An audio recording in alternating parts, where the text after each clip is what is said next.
When millionaire Marcus Cole saw the modest white woman walking into his father's office, he made a decision that would haunt him forever. "Don't hire her, Dad," he whispered urgently, convinced that Lily Hart was dangerous, but he had no idea how wrong he could be about everything.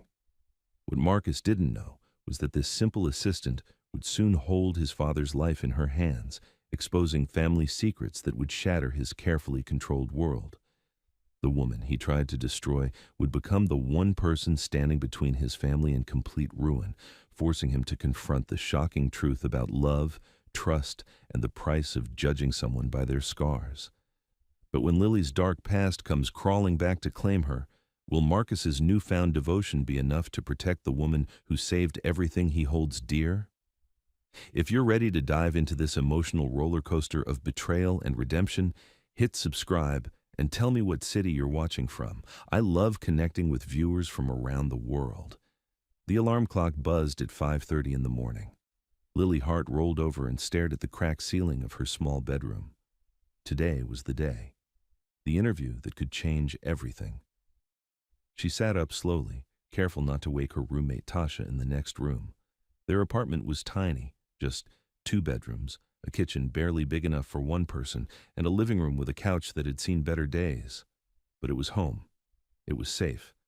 And most importantly, it was hers. Well, half hers anyway. Lily padded to the kitchen and started the coffee maker. The bills were stacked on the counter like a reminder of everything riding on today. Electric bill, phone bill, rent notice, each one stamped with red letters that made her stomach twist. "You're up early." Tasha appeared in the doorway, her hair wrapped in a silk scarf. She worked in admin at a medical office across town and had been Lily's lifeline these past months. Couldn't sleep. Lily poured coffee into 2 mismatched mugs. "Thanks for letting me borrow your good blouse." Tasha waved her hand. "That's what friends do. You're going to nail this interview. I can feel it." Lily took a sip of coffee and tried to believe her.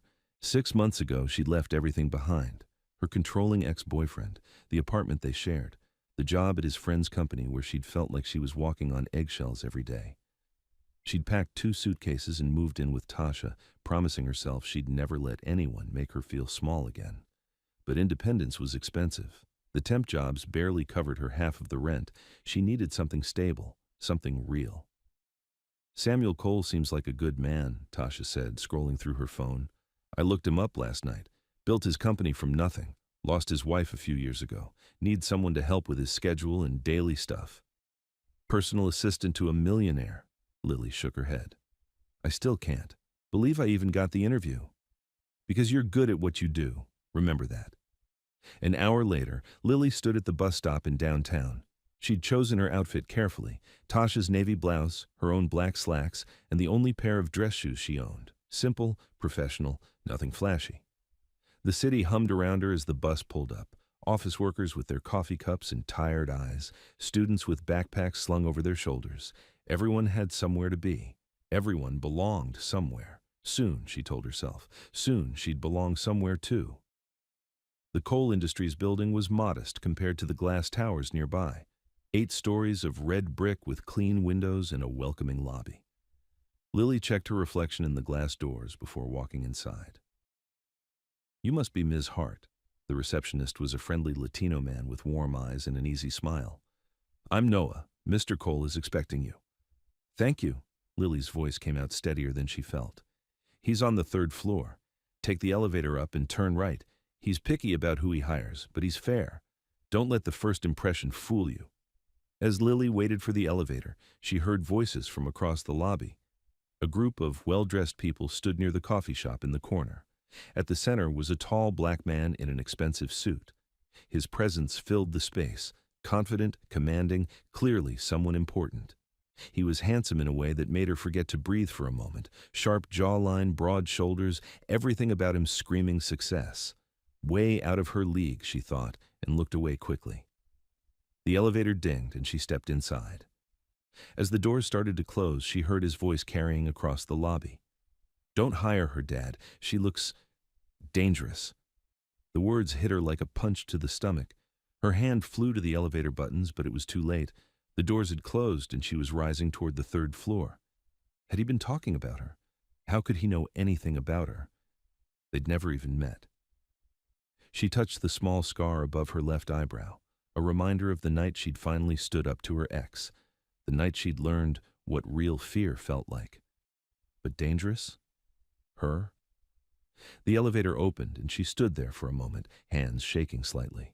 She could get back in. Go home. Tell Tasha the interview got canceled. Ms. Hart? A woman's voice made her turn. Mr. Cole is ready for you. Right this way.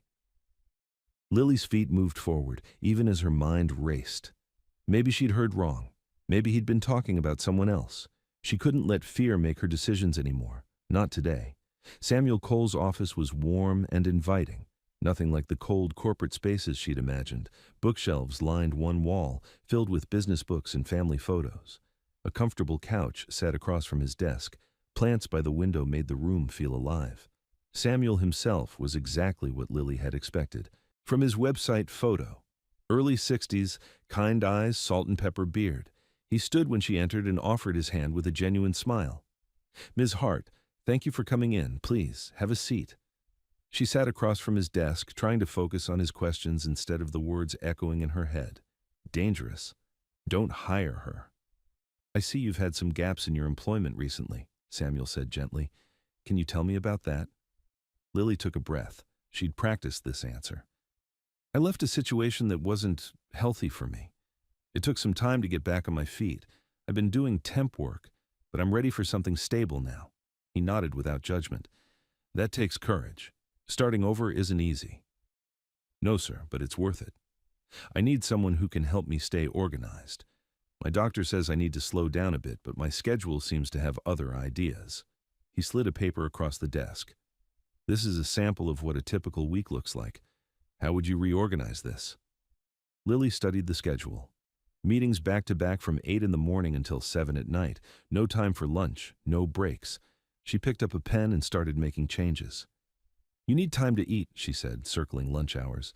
And these two meetings could be combined. Same topic, similar people. This one could be a phone call instead of driving across town.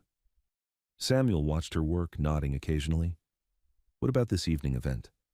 Important? She asked. Not really. Chamber of Commerce dinner. I've been to dozens. She crossed it out. You need time to rest. Your health is more important than networking you've already done. Exactly what I was hoping you'd say. The door opened, and Lily's heart sank. It was him, the man from the lobby. Up close, he was even more intimidating. Tall, broad-shouldered, with intelligent dark eyes that seemed to see everything. Marcus, this is Ms. Hart, Samuel said. Ms. Hart, my son Marcus. Marcus Cole, of course, the son who didn't want his father to hire her. Ms. Hart, his handshake was firm, professional, but cool. I'm curious about your experience with confidential information. My father's business requires absolute discretion. The question was fair, but his tone made it feel like an accusation. I understand the importance of privacy, Mr. Cole. In my previous positions, I've handled sensitive information ranging from medical records to financial documents. I've never had a breach of confidentiality. And your background check came back clean? Marcus, Samuel's voice held a warning. It's okay, Lily said, though her cheeks burned. Yes, completely clean. I can provide references from my previous employers if needed. Marcus studied her for a long moment. She met his gaze steadily, even though her heart was pounding. Whatever his problem with her was, she wouldn't back down. Thank you, Ms. Hart, Samuel said. I'll be in touch soon. She shook both their hands and left the office with as much dignity as she could manage. In the elevator, she finally allowed herself to breathe. Marcus Cole clearly didn't want his father to hire her, and honestly, after that cold interrogation, she wasn't sure she wanted to work for his family anyway. But she needed this job, desperately. Back home, Lily kicked off her shoes and collapsed on the couch next to Tasha. How did it go? Tasha asked, pausing her Netflix show. Strange, his son was there. I think he's going to convince his dad not to hire me. Why would he do that? Lily touched her scar again. Maybe I really do look dangerous. Her phone rang at 4 o'clock. Samuel Cole's name on the screen made her heart jump. Ms. Hart, I'd like to offer you the position. Trial basis starting tomorrow morning, 8 o'clock sharp. Lily nearly dropped the phone. Yes, absolutely. Thank you, Mr. Cole. You won't regret this. I'm sure I won't. Welcome to the team. That night, she and Tasha shared Chinese takeout on the couch. It wasn't fancy, but it was celebration enough. I can't believe it, Lily whispered, looking at the job offer email on her phone for the 10th time. Please let this be the start of something better. But as she got ready for bed, she couldn't shake the memory of Marcus Cole's cold stare. Tomorrow, she'd have to work in the same building as the man who'd called her dangerous before even meeting her. She'd faced worse, she reminded herself. She'd survived Jake's jealousy and control. She'd walked away from everything familiar to start over. She could handle one disapproving son, even if that son looked at her like she was a threat to everything he cared about. The next morning, Lily arrived at Cole Industries 15 minutes early. She'd barely slept, too nervous and excited to rest. This was her fresh start, her chance to prove herself. Noah greeted her with the same warm smile. First day, Mr. Cole's already here. 3rd floor, same as yesterday. Thank you. And Noah, thanks for being so welcoming yesterday. It helped. His smile widened. We're good people here, Ms. Hart. You'll fit right in. Samuel was waiting in his office with a stack of papers and a coffee mug that said, World's Okayest Dad.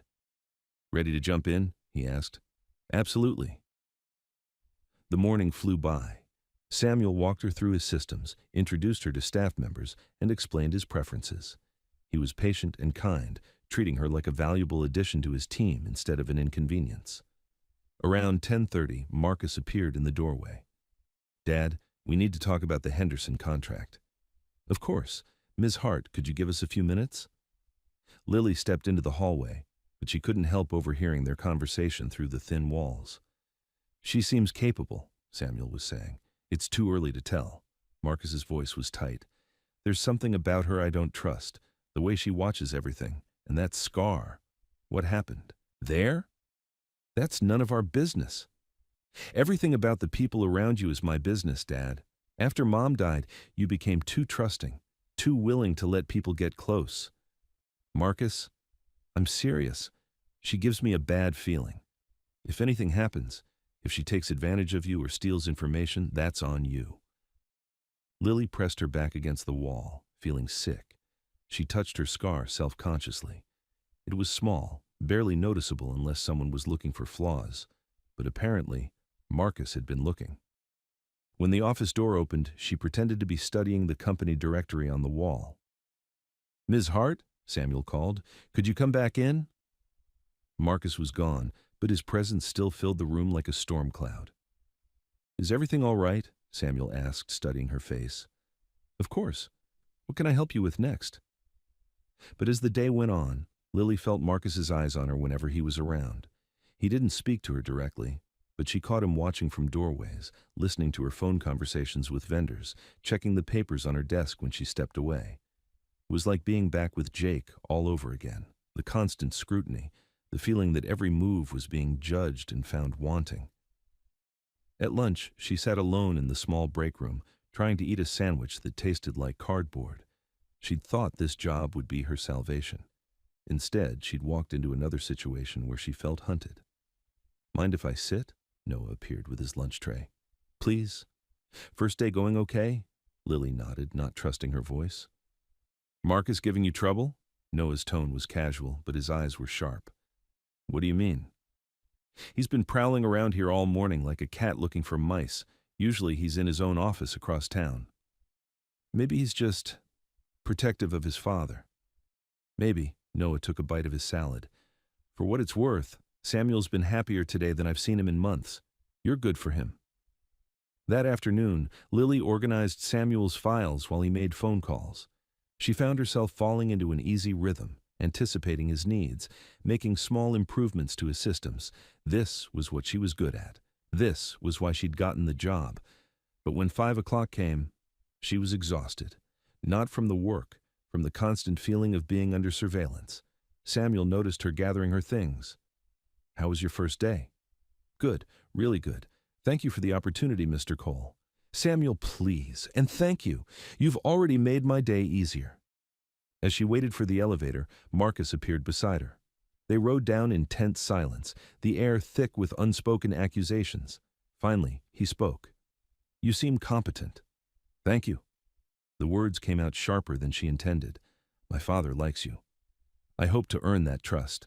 The elevator doors opened, and Marcus stepped out first. Trust has to be earned, he said without looking back.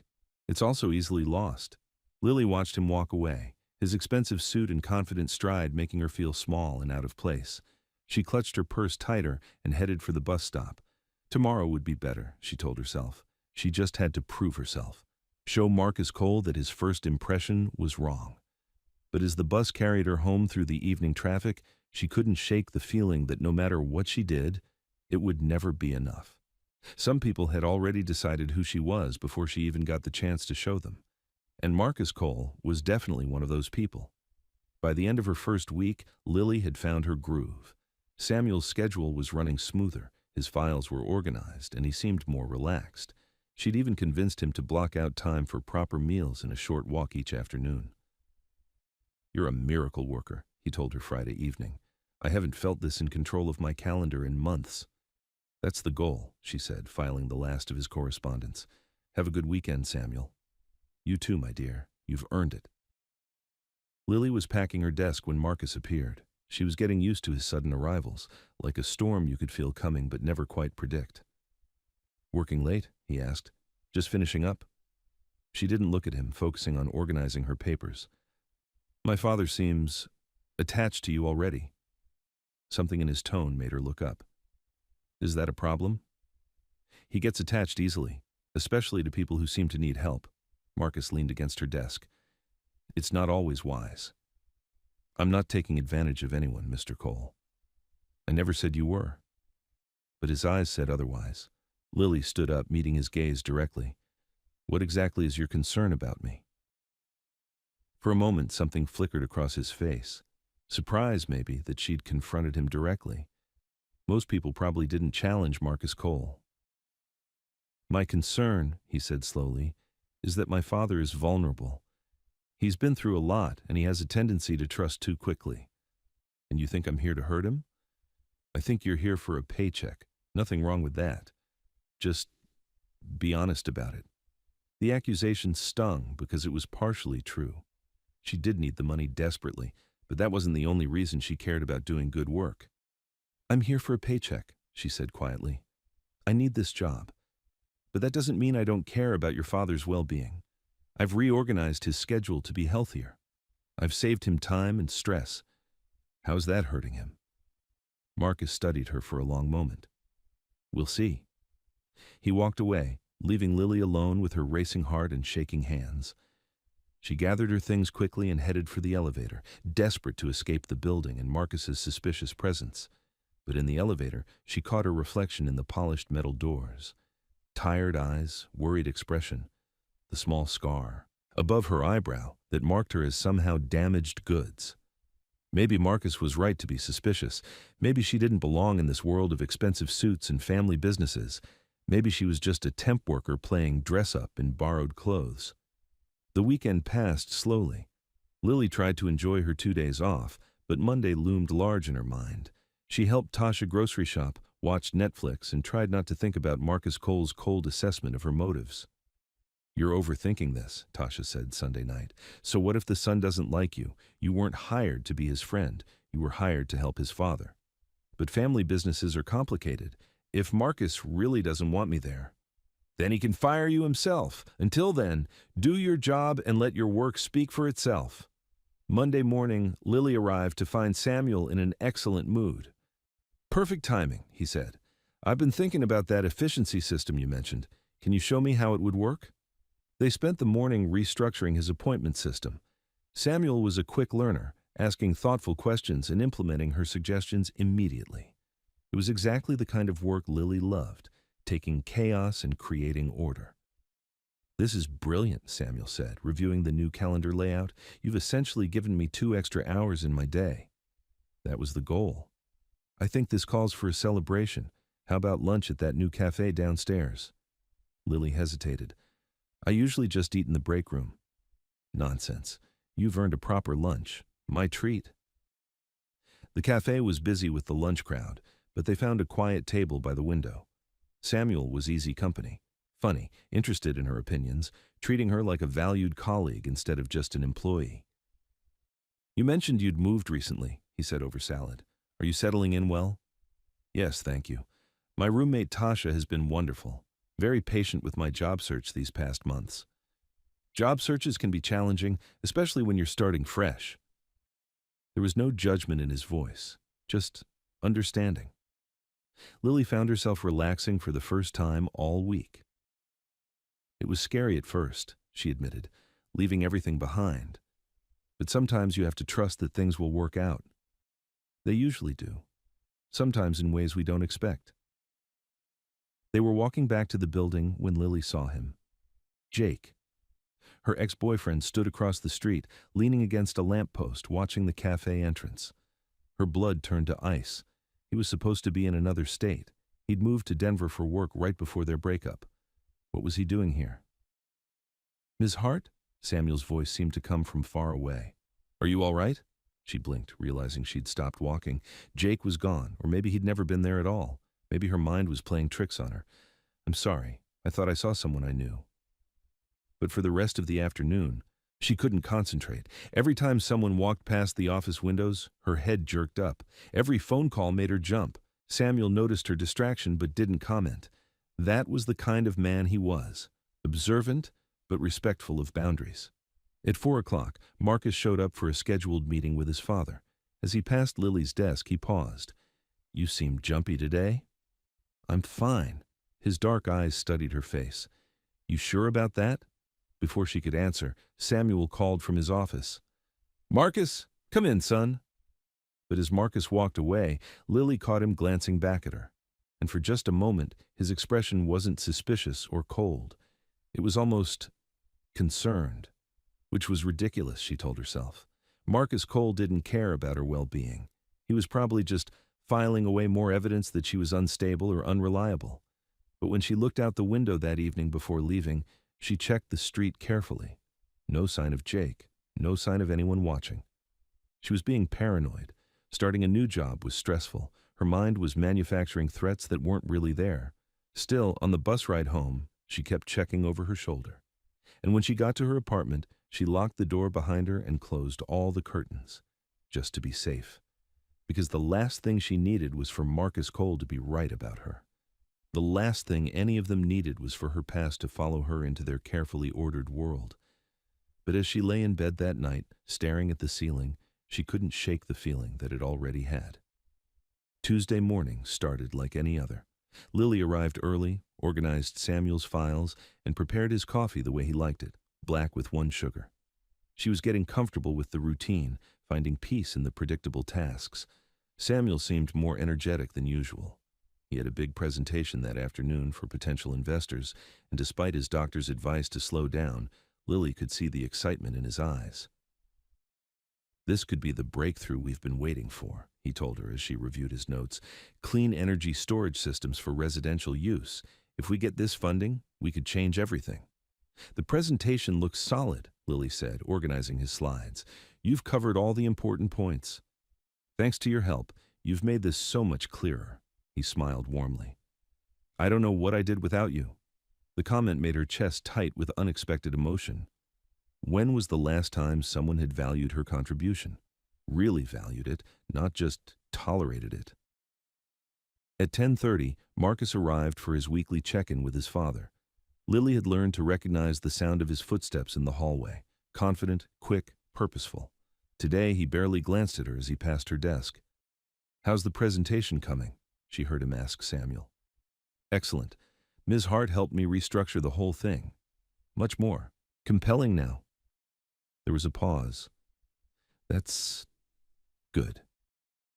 Lily tried to focus on her work, but their conversation drifted through the thin office walls. "She's been here 2 weeks now," Samuel continued. "Best assistant I've ever had. Organized, thoughtful, anticipates what I need." "Dad, can we talk about something else?" "You still don't trust her." "I don't trust anyone around you. That's my job." "Marcus, son, you can't protect me from everyone. And honestly, I don't need protecting from Ms. Hart. She's been nothing but professional and helpful." She could be playing a long game. Or she could just be a good person who needed a job. Sometimes things are that simple. Lily's cheeks burned. She hated being discussed like she wasn't there, like she was a problem to be solved instead of a person doing her best. At noon, Samuel emerged from his office looking pleased. "Lunch break," he announced. "Want to grab something from the deli down the street?" "I should stay and answer phones," Lily said. "The phones can wait. Come on, I'm buying." The small deli was crowded with the lunch rush. They found a table in the back corner, and Samuel ordered his usual, turkey on rye with mustard. Lily chose a simple salad, her appetite still affected by the morning's overheard conversation. "You've been quiet today," Samuel observed. "Everything all right?" Lily hesitated. She didn't want to complain about Marcus, but she also couldn't pretend everything was fine. "Can I ask you something?" she said finally. "Of course." "Why did you hire me, really?" Samuel set down his sandwich. "Why do you ask?" "Your son clearly thinks it was a mistake, and maybe he's not wrong. I don't have experience with high-level business. I've never worked for someone like you before." "Someone like me?" "Successful, important, someone who could probably afford to hire anyone." Samuel leaned back in his chair, studying her face. "Can I tell you something about success, Ms. Hart?" She nodded. "I built my company from nothing. Started in my garage, working 18-hour days, eating ramen noodles and dreaming of something bigger." He smiled at the memory. "You know what I learned? The most valuable people aren't always the ones with the fanciest degrees or the most impressive resumes."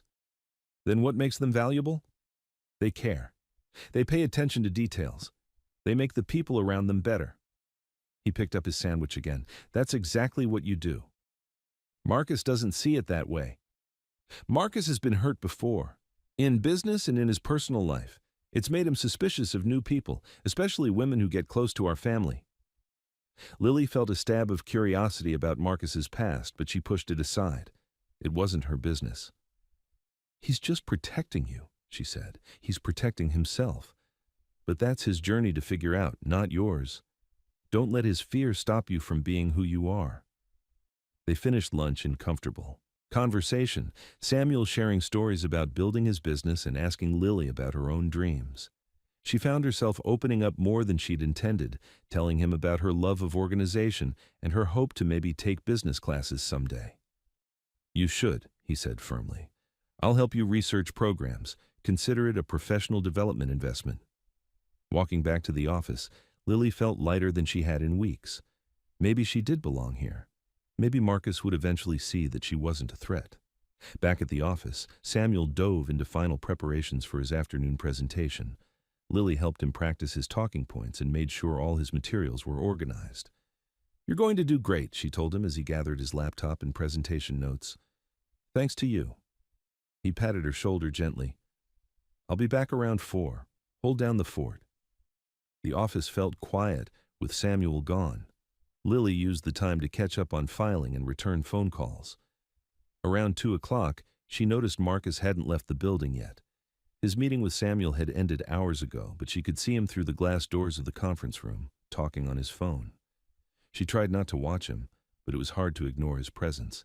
Even from a distance, there was something magnetic about him, the way he moved with such confidence, the way other people seemed to defer to his opinions automatically. If only he didn't look at her like she was a con artist. At 3:15, Samuel returned from his presentation looking exhausted but triumphant. "How did it go?" Lily asked immediately. "Better than expected. They want to see detailed financial projections, but I think we've got a real shot." He loosened his tie. "I need some water and about 10 minutes to catch my breath." "Of course, I'll hold your calls." Samuel disappeared into his office, and Lily went back to her filing. A few minutes later, she heard a strange sound from his office, a choking, gasping noise that made her blood run cold. She knocked on the door. "Samuel, are you okay?" The gasping got worse. Lily didn't wait for permission. She opened the door and found Samuel standing behind his desk, hands at his throat, face turning red. He was choking. "Help," he managed to whisper. Training kicked in immediately. Lily had learned the Heimlich maneuver in a CPR class years ago, but she'd never had to use it for real. She moved behind Samuel quickly, wrapping her arms around his waist. "I've got you," she said, trying to keep her voice calm. "Just try to relax." She positioned her hands correctly, one fist above his navel, the other hand covering it. Then she pulled upward and inward with quick, sharp thrusts. Nothing happened. Samuel's face was getting redder. Panic clawed at Lily's chest, but she forced herself to stay focused. She adjusted her position and tried again, putting all her strength behind the movement. On the third try, something flew out of Samuel's mouth, a piece of apple from the fruit bowl on his desk. He gasped, coughing and breathing raggedly, but breathing. "Oh, God," Lily said, her hands shaking now that the crisis was over. "Are you okay? Should I call 911? Samuel leaned against his desk, still catching his breath. I'm fine. Thanks to you." He looked up at her with grateful eyes. "You saved my life. I just did what anyone would do." "No." His voice was stronger now. "Not anyone. You kept calm. You knew what to do. You didn't panic." Lily helped him to his chair and got him a glass of water. Her hands were still trembling, adrenaline making her feel shaky and strange. "Maybe we should call someone anyway," she said. "Your doctor or—" "What happened?" Marcus's voice cut through the office like a blade. He stood in the doorway, taking in the scene. His father, pale and disheveled in his chair, Lily hovering nearby with worried eyes. "I'm fine, son," Samuel said quickly. "Just had a little choking incident. Ms. Hart here performed the Heimlich maneuver, saved my life." Marcus looked between them, his face unreadable. "What were you eating?" "Apple from the fruit bowl." "Wasn't paying attention, took too big a bite." Samuel managed a weak smile. "Lesson learned." "And you're sure you're okay?" "Thanks to Ms. Hart, yes." Marcus's dark eyes moved to Lily, studying her with an intensity that made her want to disappear. She couldn't read his expression. Was he grateful, suspicious, angry that he hadn't been there to help? "Thank you," he said finally, the words seeming to cost him something. "Of course. Anyone would have—" "No," Marcus interrupted. "Not anyone. My father could have died if you hadn't acted quickly." The weight of that statement hit Lily like a truck. Samuel could have died. This kind, generous man who'd given her a chance when no one else would. The thought made her knees weak. "Maybe I should call your doctor anyway," she said to Samuel, "just to be safe." "Good idea," Marcus agreed, "and I'm staying until he gets here." Dr. Patterson arrived within an hour, examined Samuel thoroughly, and pronounced him completely fine. "No damage to the throat. Breathing is clear. You're a lucky man, Samuel. And you," he turned to Lily, "did everything exactly right. Quick thinking and proper technique." After the doctor left, the three of them sat in Samuel's office in strange, charged silence. "I owe you an apology," Marcus said suddenly, looking directly at Lily. She blinked in surprise. "For what?" "For misjudging you. I thought—" He paused, seeming to struggle with the words. "I thought you were here for the wrong reasons. But what you did today showed your true character. I just did what needed to be done." "Exactly." Samuel's voice was warm with pride. "That's who you are, Ms. Hart. Someone who acts when action is needed. Someone who puts others before herself." Lily felt tears prick her eyes. After weeks of feeling judged and found wanting, their recognition meant everything. "I should let you both get home," she said, standing up. "You need rest, Samuel. And thank you, Mr. Cole, for saying that. It means a lot." Marcus stood too. "Let me drive you home." "Oh, that's not necessary. I take the bus." "Today you don't. After what you did for my father, it's the least I can do." The ride to her apartment was quiet, but not uncomfortable like she'd expected. Marcus drove a sleek black Mercedes that probably cost more than she made in a year, but he didn't make her feel out of place. "Can I ask you something?" he said as they stopped at a red light. "Sure." "Where did you learn the Heimlich maneuver?" "CPR class a few years ago. My ex-boyfriend insisted I take it." The memory made her frown. Jake had insisted on a lot of things, most of them about controlling what she did and where she went. "Smart requirement," Marcus said, not catching her expression. "Yeah, well, it turned out to be useful today." They pulled up outside her building, a modest complex with faded paint and small windows. Lily felt self-conscious about the contrast between his world and hers. "Thank you for the ride," she said. "And Marcus, your father's lucky to have someone who cares about him as much as you do." Something shifted in his face at her use of his first name. "He's lucky to have you looking out for him, too." Lily got out of the car, but Marcus rolled down the window before driving away. "Ms. Hart?" Lily? His voice was softer than she'd ever heard it. Thank you for saving him, for being exactly what he needed when he needed it most. She watched his taillights disappear down the street, her heart doing strange things in her chest. For just a moment, Marcus Cole had looked at her like she was someone worth knowing instead of someone to be suspicious of.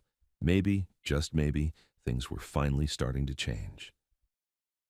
The next morning, Lily arrived at work to find a beautiful bouquet of flowers on her desk. The card read, "Thank you for your quick thinking and brave heart. With gratitude, Samuel Cole." She was still admiring them when Noah appeared with his morning coffee. "Heard you're a hero," he said with a grin. "Word travels fast. In an office this size? By tomorrow you'll probably be credited with performing surgery." He laughed. "But seriously, that was incredible. Samuel's telling everyone who'll listen about how calm and professional you were." "I just did what needed to be done." That's exactly what heroes say. As if summoned by their conversation, Marcus appeared in the hallway. He looked different somehow, less guarded, more approachable. When he saw Lily, he actually smiled. "How are you feeling today?" he asked. "Yesterday was pretty intense." "I'm fine. How's your father?" "Good. Embarrassed, but good. He wanted me to thank you again." Marcus paused. "We both owe you more than we can repay."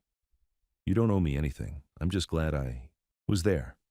Samuel emerged from his office, looking much more like his usual self. "There's my guardian angel," he said warmly. "Sleep well?" "Yes, thank you. And thank you for the flowers. They're beautiful. Small token of a very large debt." The rest of the morning passed in a strange new atmosphere. Marcus didn't disappear to his own office like usual. Instead, he lingered, asking Lily questions about her organization systems and actually listening to her answers. He even laughed at one of her jokes about Samuel's habit of double booking himself. It should have felt like progress, and in many ways it did.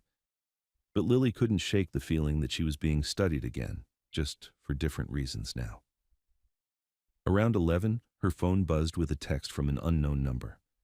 "Nice office building, very impressive." Lily's blood turned to ice. She knew that writing style. Jake. She looked around quickly, checking the windows that faced the street. No sign of anyone watching, but that didn't mean anything. Jake had always been good at staying hidden when he wanted to. "Everything all right?" Samuel asked, noticing her pale face. "Yes, sorry, just spam text." But her hands were shaking as she deleted the message. Jake was here, in the city, watching her workplace. The rest of the day passed in a blur of anxiety. Every sound in the hallway made her jump. Every phone call could be him. Every person who walked past the windows might be reporting back to him. She tried to focus on work, but her concentration was shot. Samuel noticed her distraction, but didn't comment. Marcus, however, seemed to pick up on her nervous energy immediately. "You sure you're okay?" he asked when he found her staring out the window for the third time that afternoon. "Fine, just tired." His dark eyes studied her face. "If something was wrong, you'd tell us, right? Tell my father." Of course. But even as she said it, Lily knew she was lying. How could she explain that her controlling ex-boyfriend was apparently stalking her? That despite everything good that had happened, her past was catching up with her? How could she tell them that Marcus might have been right about her from the beginning? That she was dangerous, just not in the way he'd thought? At 5 o'clock, she gathered her things quickly, desperate to get home and figure out what to do. But as she waited for the elevator, Marcus appeared beside her again. "Let me drive you home," he said. "That's really not necessary." "After what you did for my father, driving you home is the least I can do. Besides," his voice lowered, "you look like you could use the company." The kindness in his tone almost broke her. When was the last time someone had noticed she was scared and offered comfort instead of judgment? In his car, Lily found herself relaxing slightly. Whatever his faults, Marcus felt safe, strong, like the kind of person who could handle problems instead of creating them. "Can I ask you something personal?" he said as they drove through downtown traffic. "Okay. Yesterday, when you were helping my father, you stayed so calm, like you'd dealt with emergencies before." Lily's throat tightened. "What's your question?" "Have you? Dealt with emergencies before?" She stared out the passenger window, watching the city pass by. How much should she tell him? How much was safe? "Everyone deals with emergencies," she said finally. "That's not really an answer. It's the only answer I can give right now." Marcus was quiet for a moment. When he spoke again, his voice was gentler. "If you ever need help with anything, and I mean anything, you can ask.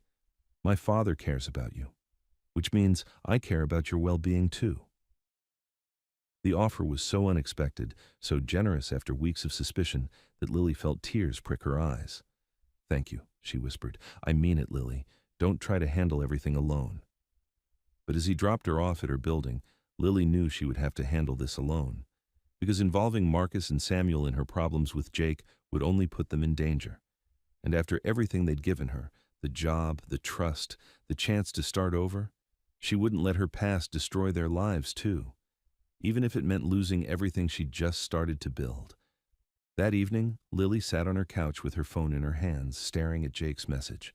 Tasha was working a late shift at the medical office, so the apartment felt too quiet, too empty. She should call the police, but what would she tell them? That her ex-boyfriend had texted her once? That she'd seen someone who might have been him across the street? They'd tell her to call back if he actually threatened her or showed up at her door. Besides, Jake was smart. He'd never leave evidence of real threats. He was too careful for that. Her phone buzzed again, another unknown number. "Looks like you've moved up in the world. Rich friends now?" Lily's stomach lurched. He was definitely watching her. Had probably seen Marcus drop her off. The thought of Jake's eyes on her, cataloging her movements and the people in her life, made her feel sick. She turned off her phone and deadbolted the apartment door. Then she checked all the windows, making sure the curtains were closed tight. This was exactly what she'd been afraid of. Just when her life was starting to improve, just when she'd found something good and stable, Jake was back to destroy it. He'd done it before. When she'd gotten promoted at her old job, he'd started showing up at her workplace, causing scenes, forcing her to quit rather than deal with the embarrassment. When she'd made friends in their old neighborhood, he'd spread rumors about her until people stopped calling. He couldn't stand for her to be happy without him, couldn't stand for her to be successful on her own. Lily wrapped herself in a blanket and tried to think clearly. She had options. She could quit her job and move to another city. Start over again somewhere Jake couldn't find her. But the thought of leaving Samuel and the work she'd grown to love made her chest ache. For the first time in her adult life, she felt valued and respected. She was good at her job. Samuel needed her, and increasingly, she thought Marcus might be starting to trust her. Walking away from that felt like letting Jake win, but staying might put Samuel and Marcus in danger. If Jake escalated his behavior, if he decided to target the people she cared about. She fell asleep on the couch that night, her phone turned off and hidden in a drawer. In her dreams, she was back in the small apartment she'd shared with Jake, trapped and powerless while he controlled every aspect of her life. When she woke up Thursday morning, there were 3 more messages from different numbers, all of them letting her know that Jake was watching, all of them designed to make her feel hunted and afraid. "You look tired," Samuel observed when she arrived at work. "Couldn't sleep," she admitted. "Everything all right at home?" Lily hesitated. Samuel had been nothing but kind to her. He deserved honesty. But how could she explain the situation without dragging him into her mess? "Just some personal things I'm dealing with," she said finally. "Anything I can help with?" The offer was so sincere, so genuinely caring, that Lily almost broke down right there. "It's nothing I can't handle. If you're sure.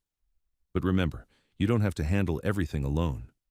It was almost exactly what Marcus had said the night before. The Cole family seemed to have a talent for offering support right when she needed it most. The morning passed quietly until Marcus arrived for another unscheduled visit. He'd been coming by more often since the choking incident, and Lily wasn't sure if it was because he was checking on his father or checking on her. "How's the efficiency project going?" he asked, settling into the chair across from her desk. "Good. Your father's already saving 2 hours a day with the new scheduling system." "And how are you settling in?" "Really?" There was something in his tone that made her look up from her computer. Marcus was studying her with the same intensity as always, but now it felt concerned rather than suspicious. "Why do you ask?" You seem tense lately, distracted. If the workload is too much, it's not the work. The words came out sharper than she intended. Marcus leaned forward slightly. Then what is it? For a moment, Lily was tempted to tell him everything. About Jake, about the messages, about the constant fear that her past was going to destroy her future.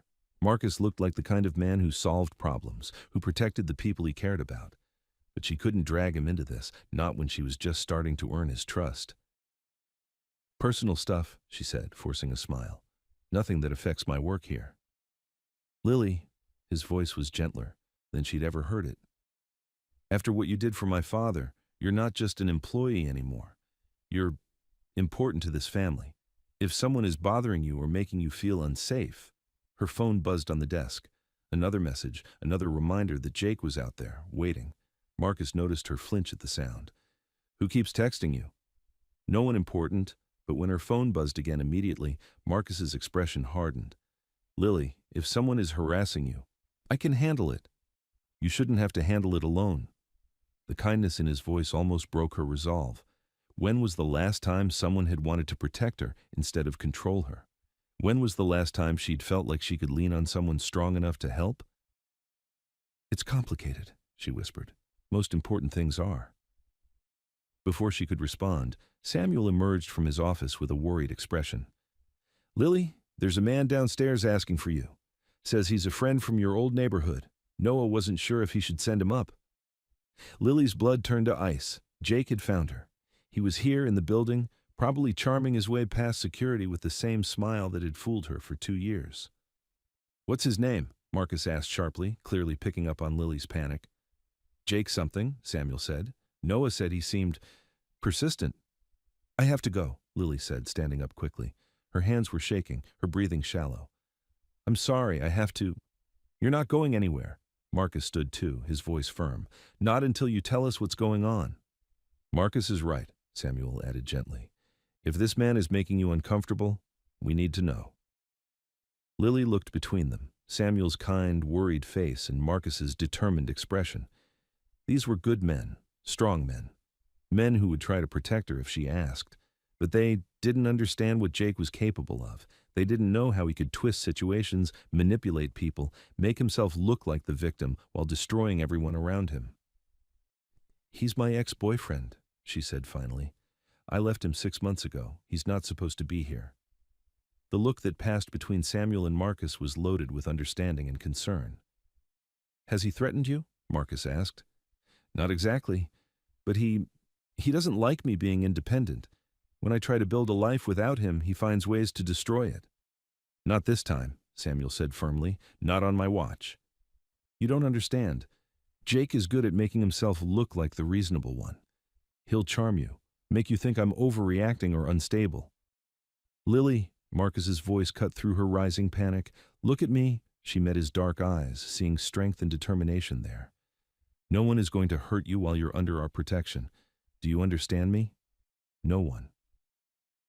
The promise in his voice made her chest tight with emotion. How had she gone from being suspicious of Marcus to feeling like he might be the safest person in her world? What do we do? She whispered. We handle it, Samuel said simply. Together. And for the first time since Jake's first text message, Lily felt like she might not be fighting this battle alone. The three of them stood in Samuel's office, tension thick in the air. Lily's phone had gone quiet, but the silence felt more threatening than the constant buzzing. First things first, Marcus said, his voice taking on a businesslike tone. We need to know exactly what we're dealing with. Lily, has this Jake person ever been violent with you? Lily's hand moved unconsciously to the small scar above her eyebrow. Not exactly violent, but he has a temper, and he's very good at making people believe whatever he wants them to believe. Samuel's face darkened. What do you mean? He's charming when he wants to be. Smooth talker. He can convince people that I'm the problem, that I'm unstable or dramatic. He did it with my old friends, my coworkers, even my family. But you left him, Marcus said. You got away. I thought I did. But Jake doesn't like losing control. When I left, I think it was the first time someone had ever walked away from him. Lily sank into the chair across from Samuel's desk. He won't just give up and move on. Marcus began pacing, his mind clearly working through the problem. Has he broken any laws? Threatening you, trespassing, harassment? He's too smart for that. The text messages come from different numbers, probably burner phones. Nothing directly threatening, just enough to let me know he's watching. Lily pulled out her phone with shaking hands. Look. She showed them the messages. Marcus's jaw tightened as he read them. This is stalking, he said flatly. Technically, maybe, but proving it would be my word against his. And Jake is very good at playing the concerned ex-boyfriend who just wants to make sure I'm okay. Samuel's phone rang, interrupting their conversation. He glanced at the caller ID and frowned. It's Noah from the front desk. He answered quickly. Yes? I see. No, don't send him up. We'll be right down. He hung up and looked at them gravely. Jake is still in the lobby. He's told Noah that he's worried about you, that you've been under a lot of stress lately, and he just wants to make sure you're safe. See? Lily said miserably. That's exactly what he does. Well, today he picked the wrong people to manipulate, Marcus said firmly. Come on, we're going to end this right now. Marcus, you don't understand. I understand perfectly. His dark eyes were fierce with protective anger. Some controlling creep is harassing a woman who saved my father's life, someone who matters to our family. No one gets away with that on my watch. The word family hit Lily like a gentle punch to the chest. When had she become part of their family? What's the plan? Samuel asked, straightening his tie like he was preparing for battle. We go downstairs together, Marcus said. All three of us. We make it clear that Lily has our support and protection and that Jake isn't welcome here. He'll try to make you think I'm overreacting, Lily warned. He's very convincing. Then it's a good thing we're very stubborn, Samuel said with a small smile. They rode the elevator down in tense silence. Lily's heart was pounding so hard she was sure the others could hear it. She hadn't seen Jake in 6 months, and the thought of facing him again made her feel 16 years old and powerless. But she wasn't 16, and she wasn't alone. When the elevator doors opened, Lily saw him immediately. Jake stood near Noah's reception desk, looking exactly like he always had. Tall, reasonably handsome, with sandy brown hair and an easy smile. He wore a nice button-down shirt and khakis, looking like any other professional visiting an office building. He was talking to Noah with animated gestures, probably spinning some story about being a concerned friend. When he saw Lily emerge from the elevator flanked by Samuel and Marcus, his expression shifted to one of relieved concern. Lily! He moved toward them with his arms slightly outstretched, as if he intended to hug her. Thank God. I've been so worried about you. Lily instinctively stepped closer to Marcus, who moved protectively to her side. Jake. Her voice came out steadier than she'd expected. What are you doing here? Looking for you. You changed your number, moved without telling anyone. Your friend Tasha wouldn't tell me where you were living. His tone was hurt, confused, like a man who couldn't understand why his beloved was avoiding him. I was worried something had happened to you. I'm fine. Are you? Jake's eyes moved between Samuel and Marcus, taking in their expensive suits and protective stances. These gentlemen said you work here now. That's wonderful, sweetheart. You always wanted to work in a professional environment. The casual endearment made Lily's skin crawl, but she could see how it might sound to an outsider, like a caring boyfriend checking on his girlfriend. Mr. Samuel stepped forward, extending his hand. Jake Morrison. He shook Samuel's hand with a firm grip and confident smile. I'm sorry to bother you at your workplace, but I've been trying to reach Lily for weeks. She's been going through a difficult time lately, and I wanted to make sure she was adjusting well to her new situation. What kind of difficult time? Marcus asked, his voice deceptively calm. Jake's expression grew concerned and slightly embarrassed. Well, I probably shouldn't air personal matters in public, but Lily's been struggling with some anxiety issues lately. Depression. It's made her... Well, she sometimes makes impulsive decisions when she's not thinking clearly. Like what? Samuel's voice was carefully neutral, but Lily could hear the skepticism underneath. Like quitting her job suddenly, moving out of our apartment in the middle of the night without any explanation, cutting off contact with all her friends. Jake sighed sadly. I know she told people we broke up, but honestly, I think she was just overwhelmed and scared. I've been hoping that once she got settled, she'd be ready to talk things through rationally. Lily felt sick listening to him rewrite their history. To someone who didn't know the truth, Jake's version sounded reasonable, concerned, like a man trying to help someone he loved. That's an interesting perspective, Marcus said coolly. What's your version of events, Lily? All eyes turned to her. This was the moment Jake had been building toward, making her look unstable and dramatic in front of the people who mattered to her now. Jake and I broke up 6 months ago, she said clearly. I left because the relationship was unhealthy. I asked him not to contact me anymore. Sweetheart, you know it wasn't that simple, Jake said gently. You were having panic attacks, remember? You weren't sleeping. You said yourself that you felt like you couldn't trust your own judgment about anything. The worst part was that some of what he said was true. She had been having panic attacks because of his controlling behavior. She hadn't been sleeping because he monitored her constantly and criticized everything she did. She had felt like she couldn't trust her judgment because he'd spent 2 years telling her she was wrong about everything. But taken out of context, Jake's words painted a picture of a mentally unstable woman making poor decisions. I remember why I was having panic attacks, Lily said quietly, and I remember why I left. Lily, honey, you know how you get when you're stressed. Sometimes you remember things differently than they actually happened. The gentle, patronizing tone was like a knife to her chest. This was exactly how Jake had always operated, making her doubt her own reality until she felt crazy. That's enough. Marcus's voice cut through the manipulation like a blade. I think it's time for you to leave, Mr. Morrison. Jake blinked, as if surprised by the interruption. I'm sorry? You heard me. Lily has made it clear that she doesn't want contact with you. You need to respect that and leave. With all due respect, sir, I don't think you understand the situation. Lily and I have a long history together. She's not always the best judge of what's good for her when she's going through a difficult period. Are you a doctor? Samuel asked mildly. I'm sorry? A doctor, therapist, mental health professional of some kind? Jake looked confused. No, I'm in sales, but then you're not qualified to diagnose anyone's mental state or make decisions about their well-being. Samuel's voice was still pleasant, but there was steel underneath. What you are is a man who's been told clearly that his presence is unwanted and who is refusing to accept that answer. I'm just trying to look out for her, Jake protested.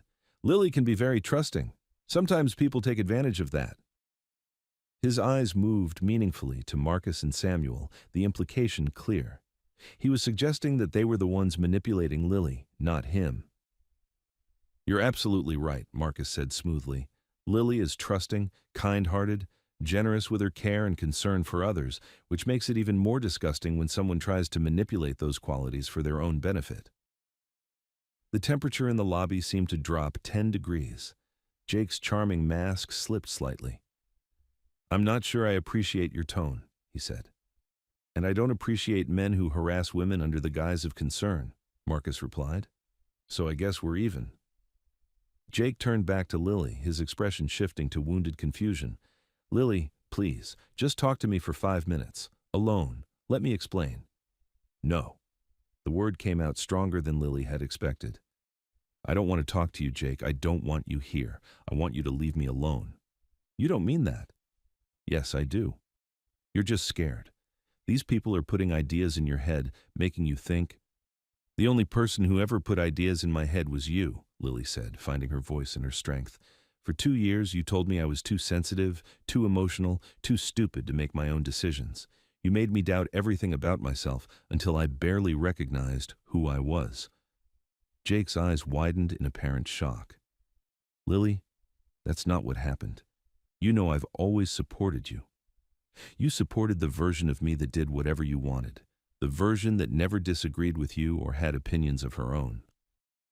Lily took a step closer to Marcus, drawing strength from his solid presence. But that wasn't really me. That was just someone I pretended to be because I was afraid of what would happen if I didn't. This is exactly what I was worried about, Jake said, turning to Samuel and Marcus with an expression of deep concern. She's been isolated for months, and now she's creating these elaborate stories about our relationship. This is what I meant about her mental state. Stop. Marcus's voice was quiet but carried such authority that everyone in the lobby turned to look at him. Stop talking about her like she's not standing right here. Stop diagnosing her mental health, and stop pretending that your version of events is the only valid one. I'm just trying to help her. No, you're trying to control her. There's a difference. Marcus moved slightly forward, not threatening but clearly establishing himself as a barrier between Jake and Lily. And that stops now. Jake looked between them, his charming mask finally slipping completely. For just a moment, Lily saw the flash of angry frustration that she remembered so well, the look he got when people didn't automatically believe his version of reality. Fine, he said, his voice tighter now. But when this doesn't work out, when these people get tired of dealing with your issues, don't come running back to me. He turned to leave, then paused and looked back at Samuel and Marcus. You should know that she has a history of making poor decisions when she's emotional. Don't say I didn't warn you. The only poor decision she ever made, Samuel said calmly, was wasting 2 years of her life with you. Jake's face flushed red, but he managed to keep his voice level. We'll see how long this lasts. He walked out of the building, but his parting words hung in the air like a threat. The lobby was quiet for a moment after he left. Then Noah spoke up from behind his desk. That guy gave me the creeps from the moment he walked in, he said. Too smooth, too insistent. I've seen his type before. Thank you for not just sending him up, Samuel said. No problem. Should I add him to the do not admit list? Definitely, Marcus said. Jake Morrison. If he comes back, call security immediately. Lily stood in the middle of the lobby, shaking slightly now that the confrontation was over. She felt drained and raw, like she'd just run a marathon. Are you okay? Samuel asked gently. I think so. Thank you, both of you, for believing me, for standing up to him. Tears pricked her eyes. Most people don't see through his act that quickly. Most people didn't see you save my life, Samuel said firmly. Character shows itself in moments of crisis, and yours has been crystal clear from day one. Marcus was still watching the doors where Jake had exited. This isn't over, he said quietly. What do you mean? Men like that don't give up easily, especially when they have been publicly humiliated. Marcus turned to her, his expression serious. He's going to try again. Maybe not today, maybe not tomorrow, but he will try again. Lily felt cold despite the warm lobby. What should I do? First, you document everything. Every text message, every time you see him, every attempted contact. Build a paper trail. Marcus's voice was businesslike, but there was something protective underneath. Second, you don't go anywhere alone for a while. Home, work, groceries. Someone goes with you. I can't ask you to. You're not asking. I'm telling you how this is going to work. Marcus's tone brooked no argument. That man just made it clear that he considers you his property and us his competition. That makes this a threat to our family, not just to you. There was that word again. Family. Samuel, don't you think that's a bit extreme? Lily asked. I mean, Jake is manipulative, but he's not violent. He won't actually... Lily, Samuel's voice was gentle but firm. In my experience, when someone shows you who they really are, you should believe them. That young man just showed us that he doesn't respect your autonomy, your decisions, or your right to choose your own life. That's not someone we take chances with. Back in Samuel's office, Lily sank into the chair across from his desk. The adrenaline was wearing off, leaving her exhausted and emotionally raw. I'm sorry, she said quietly. I should have told you about this earlier. I didn't want to drag you into my problems. Your problems became our problems the moment you became important to us, Samuel said. That's what family means. But I'm not. Aren't you? Marcus leaned against the doorframe, studying her face. You organize my father's life, save his health, and care about his well-being like he was your own family. What would you call that? My job? It stopped being just a job weeks ago, Samuel said softly. At least for us. I hope it did for you too. Lily felt tears threatening again. When had anyone ever made her feel this protected, this valued? I care about both of you, she admitted, more than I probably should. There's no should about it, Marcus said. Caring about people is never wrong. His phone rang, interrupting the moment. He glanced at the caller ID and frowned. "I have to take this," he said, stepping into the hallway. Samuel moved to the chair beside Lily instead of sitting behind his desk. "Can I ask you something?" "Of course. How long were you with Jake?" 2 years. "And he was controlling the whole time?" Lily thought about it carefully. "Not at first. At first he was charming and attentive. He wanted to spend all his time with me, said I was the most amazing woman he'd ever met. It felt romantic. When did it change?"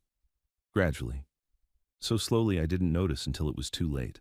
She twisted her hands in her lap. "First, he just wanted to know where I was going and when I'd be back. Said it was because he worried about me. Then he started having opinions about my friends. This one was a bad influence, that one was jealous of our relationship. Before I knew it, I was making excuses not to see people because it was easier than dealing with his mood when I got home." Samuel nodded sadly. "It's a common pattern. Isolate the victim, then make them dependent on the abuser's approval. You sound like you know about this stuff." "My sister went through something similar years ago.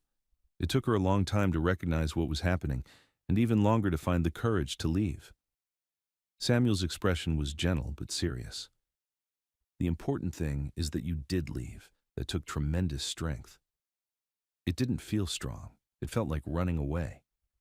Sometimes running away is the bravest thing you can do." Marcus returned from his phone call, his expression grim. "That was building security. Jake didn't leave.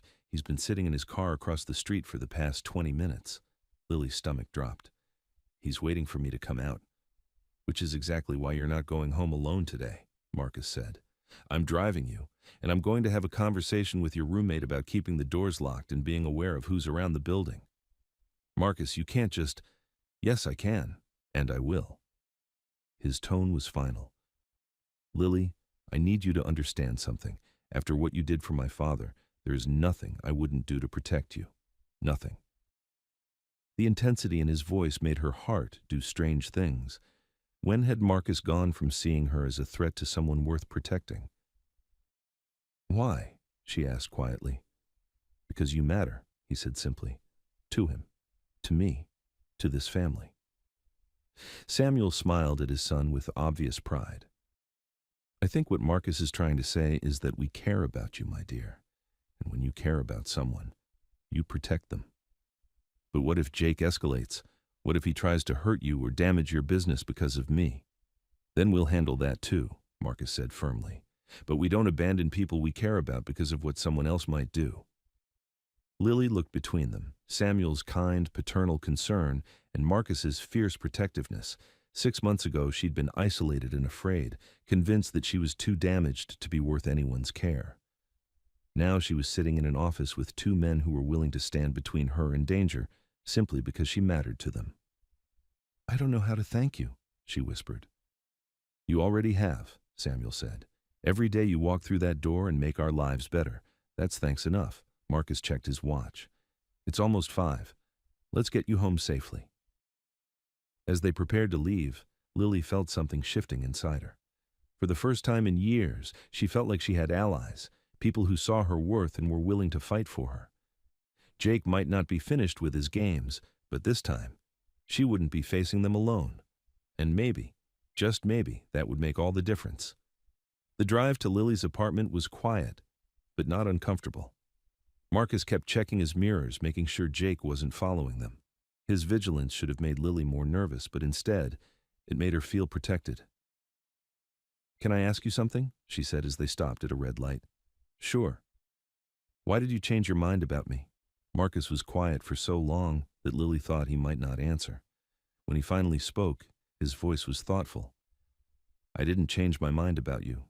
I realized I'd never actually made up my mind about you in the first place." "What do you mean?" "I made a snap judgment based on fear and past experience. I saw a young woman getting close to my father, and I assumed the worst without bothering to look at who you actually were." He turned to her as they stopped at another light. "That was unfair and wrong." "But you were trying to protect Samuel." "I was trying to protect myself from being wrong again, from trusting someone who might hurt my father." Marcus's jaw tightened. I've been burned before by people who seemed genuine but weren't.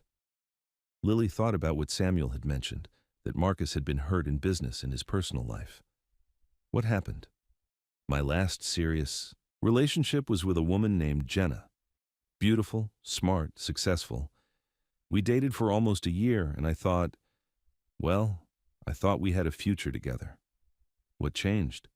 I found out she was more interested in my connections than in me. She was using our relationship to get access to potential clients and business opportunities. When I confronted her about it, she didn't even deny it, just said that's how business worked, and I was naive to think it was just about us. That must have hurt. It made me suspicious of everyone's motives, especially beautiful women who suddenly appeared in my father's life. Marcus glanced at her apologetically. I'm sorry for projecting that onto you.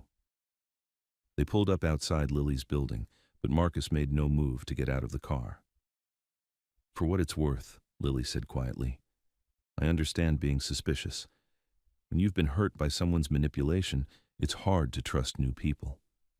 Is that how it was with Jake? He made me doubt my own judgment about everything. By the time I left, I was second-guessing every thought I had, every feeling, every decision. Lily stared at her hands. It took months to start trusting myself again. And now? Do you trust yourself now? The question caught her off guard, did she?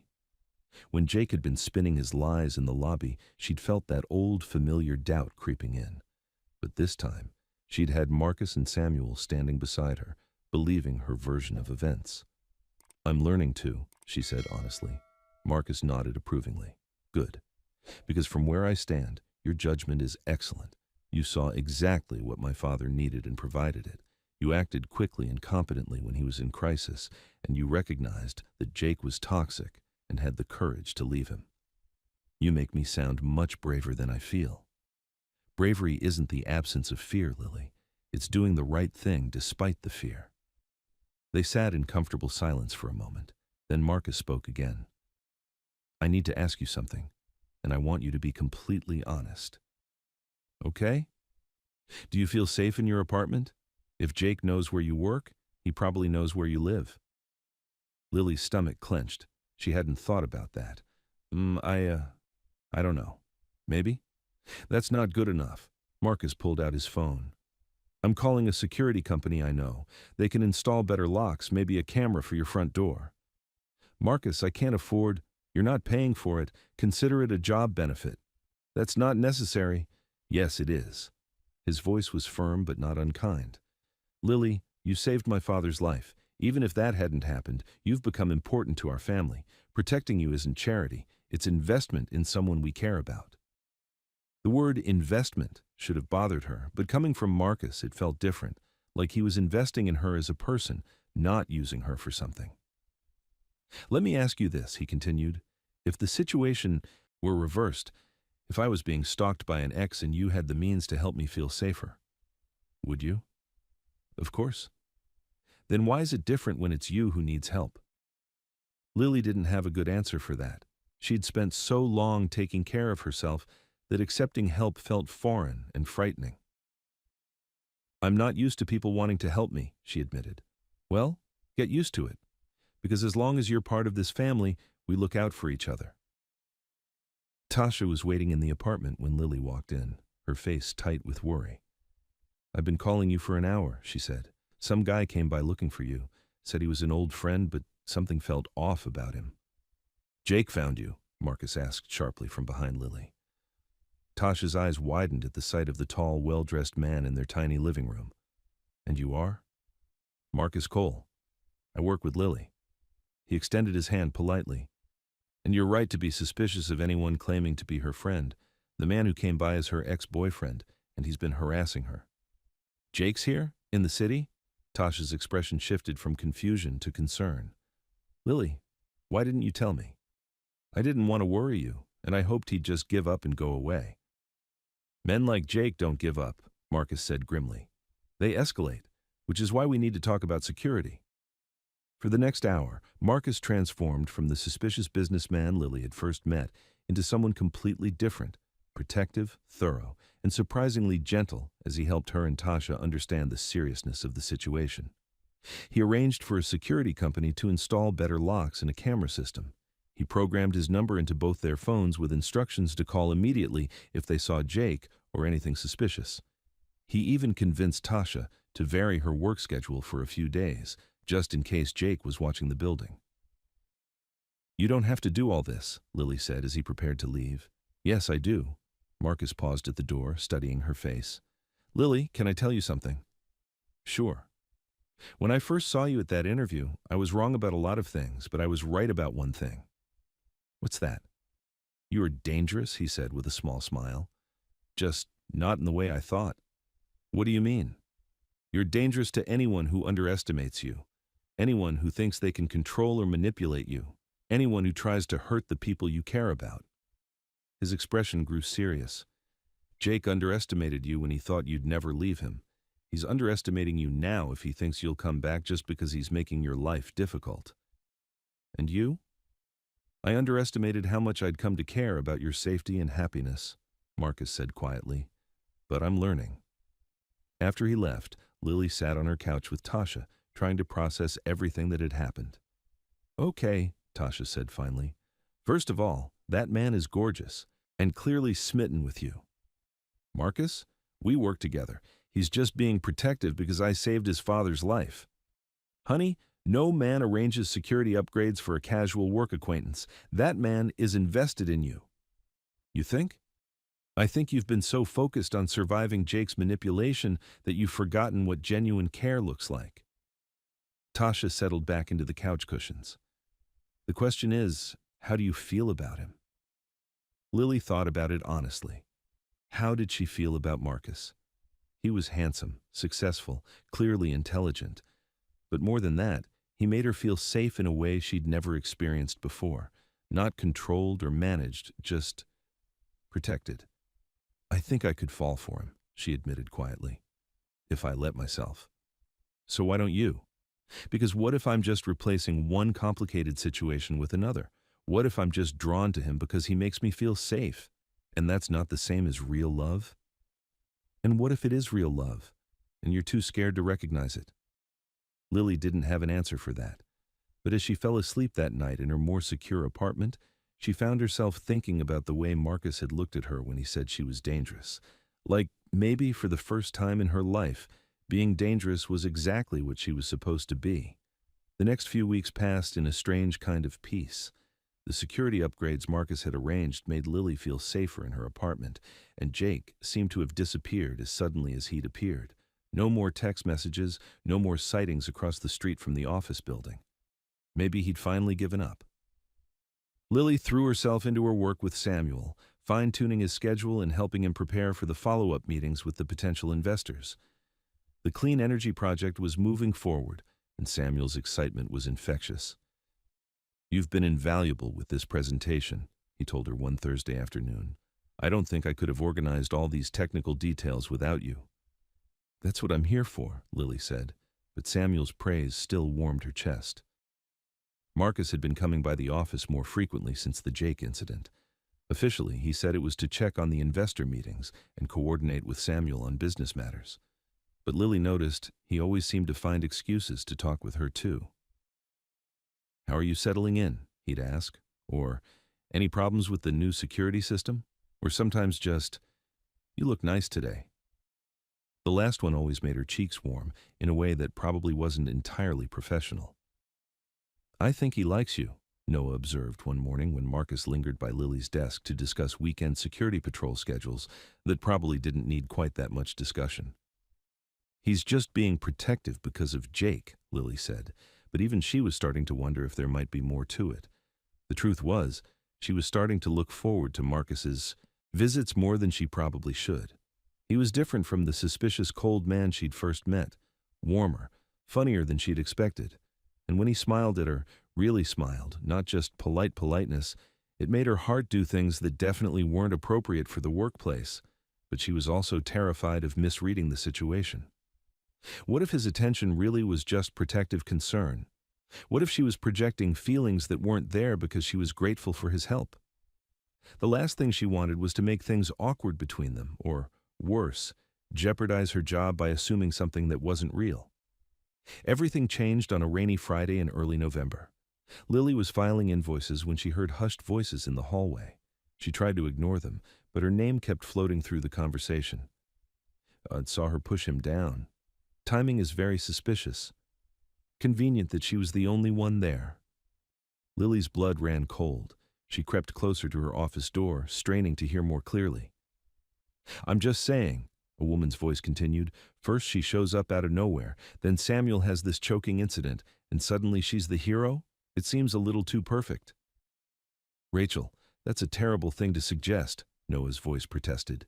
Is it? Think about it. She saves his life, gets everyone's trust, and now she has access to everything, his schedule, his files, his personal information. You're suggesting she caused the choking incident? Another voice, Luis from building security. I'm not suggesting anything. I'm just saying the timing is suspicious. And did you see that man who came looking for her last week?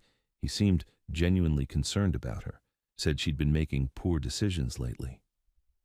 Lily felt sick. Jake's manipulation was working even when he wasn't here. He'd planted seeds of doubt about her mental state, and now people were using those doubts to question everything she'd done. That's enough. Marcus's voice cut through the conversation like a blade. I won't have staff spreading gossip about Ms. Hart. We're not gossiping, Mr. Cole, Rachel said defensively. We're just concerned about your father's safety. My father's safety was protected by Ms. Hart's quick thinking and proper training. If anyone has concerns about her performance or behavior, they can bring them to me directly. But I won't tolerate speculation or rumors. Of course, sir. You were just spreading unfounded accusations about someone who saved my father's life. I suggest you find better uses for your time. Lily heard footsteps moving away, then Marcus's voice speaking quietly to someone. Luis, can you pull the security footage from the day of the choking incident? I want to review exactly what happened and when. Already did, sir. After that Morrison fellow left, I thought it might be useful to have documentation. Ms. Hart's actions were exactly what she said. She performed the Heimlich maneuver properly and called for help immediately. No suspicious activity whatsoever. Good. Make sure that footage is preserved. And if anyone else comes around asking questions about Ms. Hart, I want to know about it immediately. Yes, sir. Lily sank into her chair, hands shaking. How could people think she'd hurt Samuel? The man who'd given her a chance when no one else would. The man who treated her like family. But she understood how Jake's poisonous words might make people suspicious. He was good at planting doubt, making people question what they thought they knew. A knock on her door made her look up. Marcus stood there, his expression grim. How much of that did you hear? He asked. Enough. Her voice came out smaller than she'd intended. Marcus stepped into the office and closed the door behind him. I'm sorry you had to hear that. Rachel's obviously looking for drama where none exists. But what if people believe her? What if they start thinking I really did hurt Samuel somehow? Then they're idiots. Marcus's tone was flat and matter-of-fact. Anyone with eyes can see how much you care about my father. Besides, the security footage shows exactly what happened. You saved his life, period. Jake warned you this would happen, Lily said miserably. He said I would cause problems, and now I am. You are not causing problems. Jake planted seeds of doubt, and some people are foolish enough to water them. That's not your fault. Marcus sat down across from her, his expression growing serious. Lily, can I ask you something? Sure. Do you trust me? The question caught her off guard. What do you mean? I mean, when I tell you that you're valued here, that you're important to this family, that no one with any sense believes these rumors, do you trust that I'm telling you the truth? Lily studied his face, the fierce protectiveness in his dark eyes, the genuine concern in his voice, the way he'd stood up for her without hesitation when people were questioning her character. Yes, she said quietly. I trust you. Good, because I need you to trust me about something else. What? Marcus leaned forward slightly. I need you to trust that this situation with the rumors is going to be resolved. My father and I are going to make it very clear to the staff that speculation about you is unacceptable. We're going to set the record straight about what happened the day you saved his life, and if anyone has a problem with that, they can find employment elsewhere.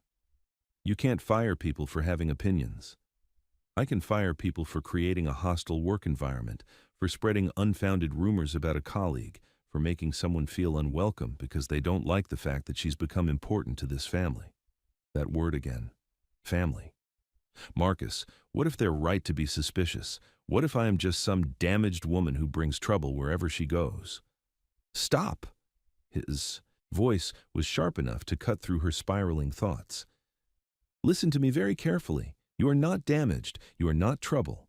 You are a woman who survived an abusive relationship, built herself a new life, and has consistently shown integrity and competence in everything you do. But Jake said, Jake is a manipulative abuser who wants to control you even after you escaped him. His opinion of you is worth less than nothing. Marcus stood up and moved to the window, looking out at the street below. Do you know what I see when I look at you? He asked without turning around. What? I see someone who noticed my father was overworked and stressed and took immediate action to help him. I see someone who stayed calm under pressure and saved his life. I see someone who stands up to bullies even when she's scared. I see someone who cares more about other people's well-being than her own reputation. He turned back to face her, his expression intense. Most importantly, I see someone who makes me want to be a better man, someone who makes me want to trust again, to open my heart again, even though that terrifies me. Lily's breath caught in her throat. Marcus, I know this is complicated. I know we work together and there are professional considerations. I know you're still healing from what Jake did to you, and the last thing you need is pressure from another man. He moved closer to her desk, his voice dropping to something softer and more vulnerable than she'd ever heard from him. But I also know that I've fallen for you, Lily. Completely. And not because you saved my father's life, though I'll be grateful for that forever. I've fallen for your kindness, your strength, your quick wit, and the way you make everything around you better just by being there. Lily stared at him, her heart pounding. I don't know what to say. You don't have to say anything right now. I just needed you to know that you're not alone in this. Whatever these rumors lead to, whatever Jake tries to pull next, whatever challenges come up, you have someone in your corner who cares about you for exactly who you are. Before she could respond, Samuel's voice called from his office. Lily? Marcus? Could you both come in here, please? They found Samuel at his desk with a serious expression and Diane on speakerphone. We need to address this rumor situation, Samuel said without preamble. Diane heard about it through the office grapevine, and we've decided it's time for complete transparency. What kind of transparency? Marcus asked. A staff meeting, today, where we lay out exactly what happened the day Lily saved my life, show the security footage if necessary, and make it clear that speculation about her motives or character is unacceptable. Diane's voice crackled through the speaker. I've also done some digging on this Jake Morrison fellow, called in a few favors with friends who work in law enforcement. Lily's stomach clenched. What did you find? He has a pattern.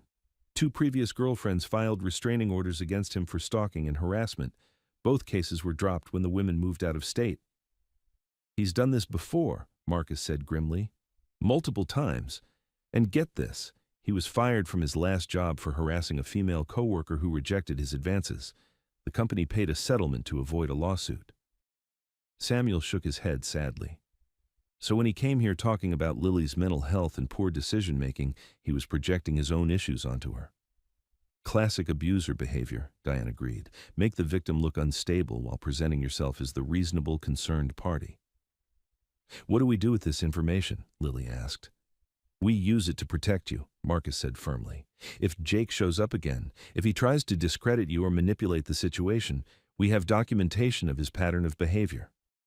And in the meantime, Samuel added, we make sure everyone in this office knows exactly who you are and why we value you.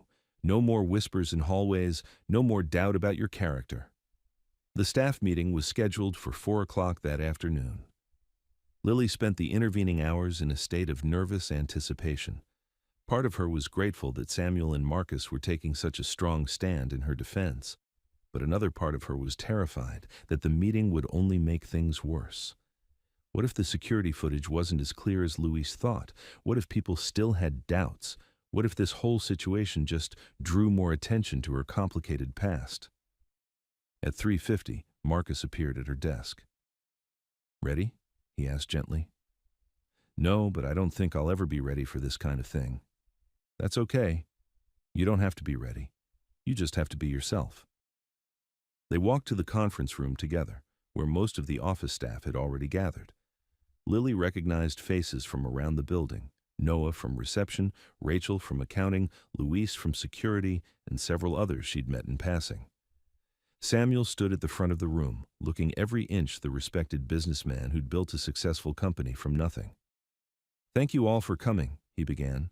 I've called this meeting to address some concerns that have been raised about recent events in our office, specifically regarding Ms. Hart and the incident that occurred several weeks ago. He gestured to Lily, who felt her cheeks burn as all eyes turned to her. On October 15th, I experienced a choking incident in my office. Ms. Hart performed the Heimlich maneuver and saved my life. It was quick thinking, proper technique, and exactly the right response to a medical emergency. Samuel's voice grew firmer. I've heard rumors suggesting that this incident was somehow suspicious or that Ms. Hart's motives should be questioned. I want to be absolutely clear. These rumors are not only false, they are harmful and unacceptable. Luis stood up. Sir, if it helps, I have the security footage from that day. It clearly shows Ms. Hart entering your office for routine work, hearing you in distress, and immediately providing appropriate medical assistance. There was no suspicious activity before, during, or after the incident. Thank you, Luis. I appreciate your thoroughness. Marcus stepped forward. I also want to address the comments made by Ms. Hart's former boyfriend when he visited our building. Mr. Morrison attempted to paint Ms. Hart as mentally unstable and suggested that her judgment was compromised. He paused, scanning the room with a steady gaze. What Mr. Morrison failed to mention is that he has a documented history of stalking and harassing women who leave him. 2 previous girlfriends obtained restraining orders against him. He was fired from his last job for inappropriate behavior toward a female coworker. A murmur went through the room. Rachel shifted uncomfortably in her seat. The picture he painted of Ms. Hart as an unstable woman making poor decisions was a manipulation tactic designed to discredit her and make her question her own judgment, Marcus continued. It's a classic pattern of psychological abuse. Samuel stepped forward again. Since Ms. Hart joined our team, productivity in this office has increased significantly. My stress levels have decreased. My health has improved because she restructured my schedule to include proper breaks and meals. She has consistently shown integrity, competence, and genuine care for everyone she works with. More importantly, Marcus added, his voice warming slightly, she has become a valued member of our family, and we protect our family. Noah stood up from his seat. Sir, I want to apologize. I think some of us got caught up in gossip instead of paying attention to facts. Ms. Hart has been nothing but professional and kind since her first day here. Thank you, Noah. Rachel cleared her throat nervously. Mr. Cole, I apologize too. I let that man's comments influence my thinking, and that was wrong. Ms. Hart has always been helpful and courteous to me. Apology accepted, Samuel said graciously. But I want to be clear going forward. Speculation about colleagues' personal lives or motivations is not acceptable in this workplace. We judge people by their actions and their work, not by gossip or unfounded suspicions. Are there any questions? Marcus asked. The room was quiet for a moment. Then Luis raised his hand. Just to clarify, if that Morrison fellow comes back around, what's our protocol? Call security immediately, Samuel said. He's not welcome in this building or on this property. If he attempts to contact any staff member about Ms. Hart, that information should be reported immediately. Understood. As the meeting broke up, several staff members approached Lily to offer personal apologies or words of support. The warmth in their voices seemed genuine, and Lily felt some of the tension in her shoulders begin to ease. That went well, Marcus said quietly as they walked back to her office. Thank you, both of you, for standing up for me like that. You don't need to thank family for doing what family does. They paused outside her office door. The hallway was empty now, most staff having returned to their desks or left for the day. Lily, Marcus said softly, what I said earlier about having feelings for you, that wasn't just about protecting you from rumors. I meant every word. I know. Her voice was barely above a whisper. And I have feelings for you too. I've been trying not to because everything is so complicated, but I can't help it. It doesn't have to be complicated, not if we don't want it to be. What about the fact that we work together? What about it? You work for my father, not for me directly. And even if you did, we're both adults who can maintain professional boundaries. Lily looked up into his dark eyes, seeing warmth and sincerity there, instead of the suspicion that had once made her so uncomfortable. I'm scared, she admitted. Of me. Of trusting again. Of believing that someone could care about me without wanting to control me. Of letting myself be happy and then having it all fall apart. Marcus stepped closer, close enough that she could smell his cologne and see the small scar on his chin that she'd never noticed before. I can't promise that nothing will ever go wrong, he said gently. Life doesn't work that way. But I can promise that I will never try to control you or make you feel small. I can promise that your happiness matters to me and that I'll do everything in my power to protect it. And if Jake comes back, if he tries to cause more trouble, then we'll handle it together, all of us. You're not alone anymore, Lily. You have a family now, and we don't abandon family. The word together broke something loose in Lily's chest. For so long, she'd been handling everything alone, making decisions alone, facing challenges alone.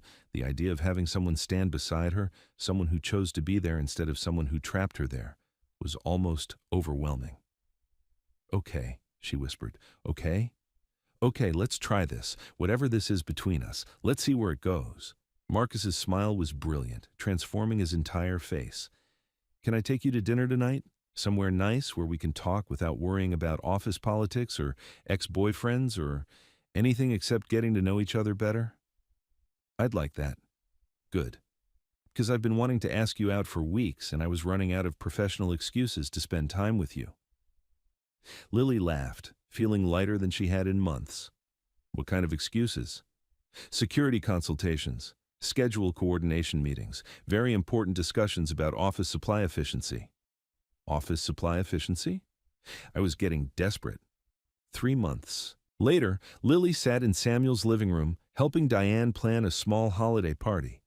The house was warm and welcoming, decorated with tasteful Christmas lights and family photos that now included several pictures of Lily at various office events. I think we need more appetizers, Diane was saying, reviewing the catering menu. You know how Marcus eats when he's happy. He does seem to have a good appetite lately, Samuel agreed with a knowing smile. Lily felt her cheeks warm. Marcus's happiness was obvious to everyone, and according to Tasha, so was hers. I've never seen you like this, her roommate had observed just that morning. All glowy and relaxed, whatever that man is doing, tell him to keep it up. What Marcus was doing was treating her like she was precious, important, worth protecting not because she was fragile, but because she was valued. He opened doors for her, but he also listened to her opinions and asked for her advice. He bought her flowers, but he also encouraged her to pursue the business classes she'd mentioned wanting to take. Most importantly, he'd never once tried to change her or control her choices. When she wanted to spend time with Tasha, he didn't pout or make her feel guilty. When she had bad days and needed space to process her feelings, he gave her room without making it about him. It was everything a healthy relationship should be, and nothing like what she'd experienced with Jake. Speaking of Jake, there had been no word from him since the staff meeting. Marcus had hired a private investigator to keep tabs on him, and the reports showed that Jake had left the city and moved back to Denver. Whether he'd finally given up or was simply regrouping, they didn't know. But for now, Lily felt safe. Earth to Lily, Diane said with amusement. Where did you go? Sorry, just thinking about how much things have changed. For the better, I hope. Definitely for the better. Marcus arrived an hour later, bringing takeout dinner and apologizing for being late. Conference call with the investors ran long, he explained, kissing Lily's cheek in greeting. But we got the final approval for the clean energy project. Marcus, that's wonderful, Samuel beamed with pride. This could change everything for the company. It wouldn't have happened without Lily's help organizing all the presentations and technical data, Marcus said, settling beside her on the couch. She made everything so much clearer and more professional. I just did my job. Lily protested. You did much more than that, Samuel said warmly. You've been invaluable to this project and to this family. As they ate dinner and discussed plans for the holiday party, Lily found herself marveling at how natural this felt. Sitting in Samuel's living room, planning events with Diane, sharing meals and conversation and laughter with people who genuinely cared about her. 6 months ago, she'd been isolated and afraid, convinced that she was too damaged to be worth anyone's time. Now she was surrounded by love and support, building something real with a man who saw her worth and chose to treasure it. "Can I ask you all something?" she said during a lull in conversation. "Of course," Samuel said. "When did you decide I was really part of this family? Because I know it wasn't immediate."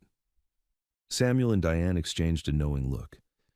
"For me," Samuel said thoughtfully, "it was the day you reorganized my schedule and explained that my health was more important than networking events. That's when I knew you cared about me as a person, not just as an employer." "For me," Diane added, "it was when Marcus called to tell me about the choking incident. The way he talked about you, not just grateful, but protective and proud. I knew then that you'd become important to him, which made you important to me." They both looked at Marcus expectantly. "For me," he said quietly, "it was the moment you stood up to Jake in the lobby, when you found your voice and refused to let him make you doubt yourself. That's when I knew you weren't just someone who needed protecting. You were someone worth fighting beside." He reached for her hand, lacing their fingers together. "But honestly, I think I started falling for you the day you called me out for judging you unfairly. Most people are too intimidated to challenge me directly. But you looked me in the eye and basically told me I was being an ass, even though you needed the job and I could have made things difficult for you." "You were being an ass," Lily said with a smile. "I was. Thank God you had the courage to point it out." Later that evening, Marcus walked Lily to her car in Samuel's driveway. The December air was crisp and clear, stars visible despite the city lights. "Can I tell you something?" he said, leaning against her car door. "Always. I used to think that protecting people meant controlling the situation, making all the decisions, keeping them safe by keeping them close." His expression grew thoughtful. "Jenna used to complain that I was too controlling, and I thought she was just being difficult." "What changed your mind?" "Watching you with my father, seeing how you protected him by making him stronger, not by making him dependent. You gave him tools to take better care of himself instead of taking over his decisions." Marcus cupped her face gently with his hands. "You taught me that real protection means supporting someone's strength, not managing their weaknesses. That love means trusting someone to make good choices, not making all their choices for them." "You've taught me things too," Lily said softly. "Like what?" "That someone can be strong and protective without being controlling. That I can accept help and support without losing my independence. That trusting someone doesn't make me weak or naive.